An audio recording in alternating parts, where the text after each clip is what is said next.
Hey everybody, Ross with Coinsncoffee here, doing another nickel box hunt. We have customer wrap rolls again this time. So the top 10 I have are these open enders right here, which I've already gone through and didn't see anything of note. And then once we get past the first 10, the rest of the box will be this striped wrapper. Now, in today's hunt, we will be looking for the 35% silver war nickels. We'll be looking for buffalo nickels, Liberty V nickels, which are very rare, very hard to find. We'll be pulling out all the early Jeffersons from the 30s, 40s, and 50s, which can have really nice errors over mint marks and semi and key dates. Also 2009, which is a low mintage year, we're pulling out all of those, as well as any foreigns, proofs, and regular errors or over mint marks. Alright, I'll be using this here microscope so we can get everything nice up close and personal, check for errors, and I'll bring you in on the first find. Roll number 6, and we have a 1940 from Philadelphia. Roll number 8 brings us a really nice one from 1962.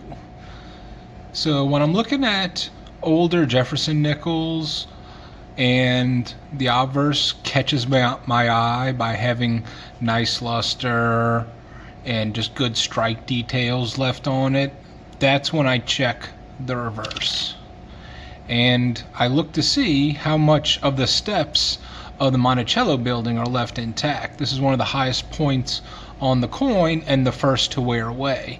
And as you can see, we still have a good amount of steps. I would class this as partial steps, because I believe there's 5 or 6 lines that you should be able to see, and this one still retains a lot of the nice steps. So this is a really nice example from 1962, and will most definitely be upgrading my album. So always check your steps when looking through the early Jeffersons.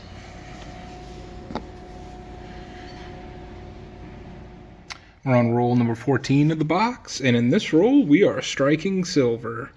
We have a 1943 from Philadelphia, and that means we can check for the 3/2,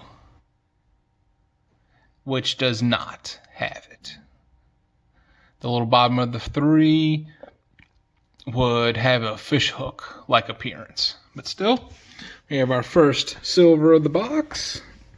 And I saw some other darker colored nickels in here, like this one. Let's see. 1942. It could be silver, it could not. It is 1942 Philly. That is awesome. And let's see, anything else? Thought I saw a darker one here too. No. Alright, I'll go through that one later, but yes, a 1942 silver as well. So 2 silver nickels in one roll. How about that? Well, that roll is just the roll that keeps on giving. The last one is another 1962 that's in very similar condition to the one I found earlier right here, and that we still have good partial steps going on.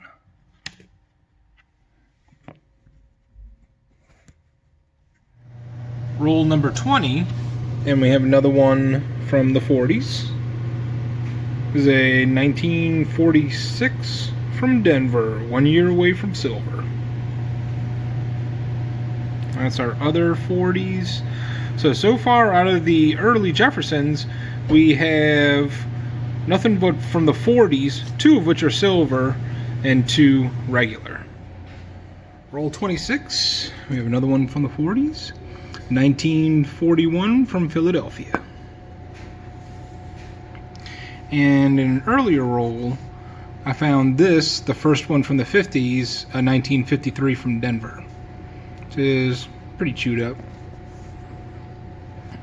I mean, while looking through that same roll, didn't really pop out at me first, but we have a second year Jefferson, 1939.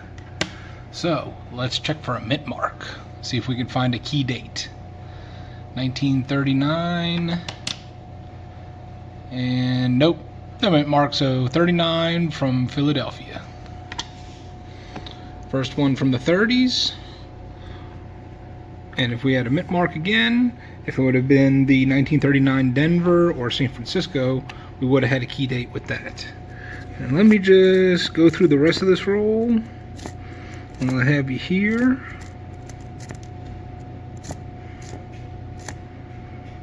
And not seeing anything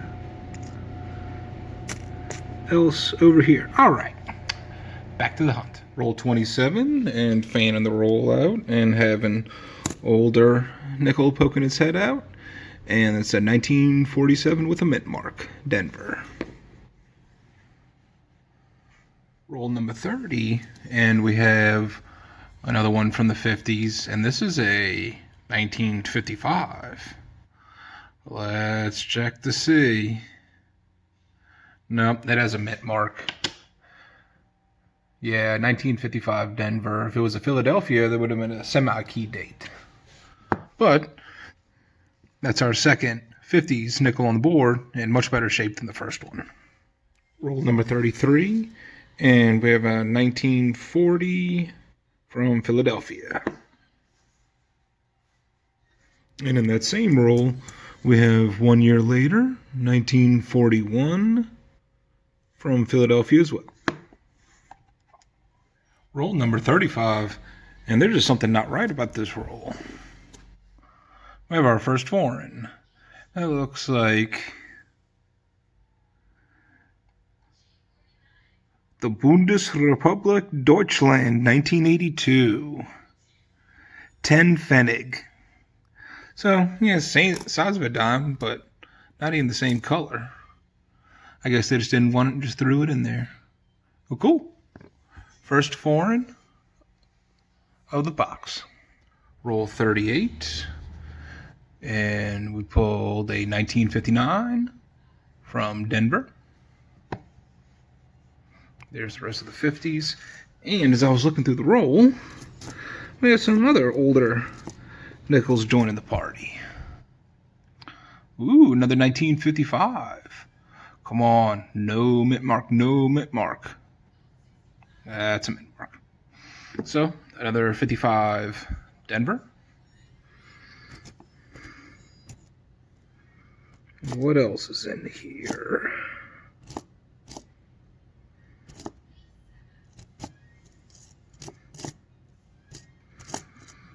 I know I saw another. Yeah. There it is. 1941. And that one's from Philly. So we're definitely stocking up on the 40s tonight. And anything else in this? Nope, doesn't look like it. On roll number 40, we picked up a 2009 Denver. Low mintage year. Make sure you pull out all your 2009s. The very next roll, roll 41. And I see an older one poking out. Let's see what we have. Looks like a 1949. All right, so there's an over mint mark that year. There is a mint mark, so we'll be looking for a D over S. Let's see what's going on.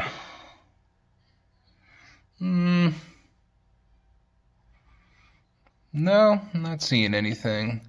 You would see the top of the S poking out right above the D. I don't see anything like that going on. So, chalk it up to another one in the 40s, which we have quite a few of. Anything else? This one was looking kind of old. Nope, just crusty. All right. And the next one as well, roll 42. And I was pulling out this 1959 and just noticing how nice the front is. You can still see.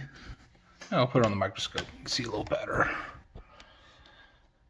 You can see there's still some texture to his hair. Field is clean, not a whole lot of chatter going on there. Strike looks good. But wait till you see the reverse. Now Monticello is a little worn, but you can still make out some steps. So that's a nice partial step on a 1950s nickel. That can be pretty hard to find. So this one is probably most definitely upgrading the one in my album. Definitely happy with this. I'm going to put that aside there. Roll 47 and another older nickel. Let's see, we have a 1958 from Denver. Second to last roll of the box, number 49. Pulling out another one from the 50s. This one a little bit earlier, 1953 from Denver. And looking through the rest of this pile, I see some other older faded ones. Yeah. Let's see, 1941 from Philly. What else is in here? Yeah. 1940 from Philly. And anything else, or is this just Dirty Crusty? Yep, just Dirty Crusty. All right. So score another one for the 40s. And the 50s. All right, let's see what this last roll brings. All right, nothing in the last roll, so this box hunt is done. And I was very happy with the results on this. Let's go through all of our finds. Go from left to right. So these are some nicer ones, all from the 60s, 70s, 80s, 90s that have either really good luster on them and or full or partial steps to those. And we did get our two silver war nickels. We had the 1942 Philadelphia and the 1943 Philadelphia. We had a 2009 Denver. We had the 1982 10 Pfennig piece from the Bundesrepublik Deutschland. And then we had 1, 2, 3, 4, 5, 6, 7, 8, 9, 10, 11 from the 40s and 8 from the 50s. And that's including this beautiful 1959 with partial steps on it. So I know for sure that will upgrade. All right, folks, that has been it for this box hunt. I'm so thankful that y'all been here and watching, doing these hunts with me. I know that there's a lot of coin channels out there. There's a lot to choose from. And so thank you for watching my videos. This has been Ross with Coins and Coffee, and I'll catch you next time.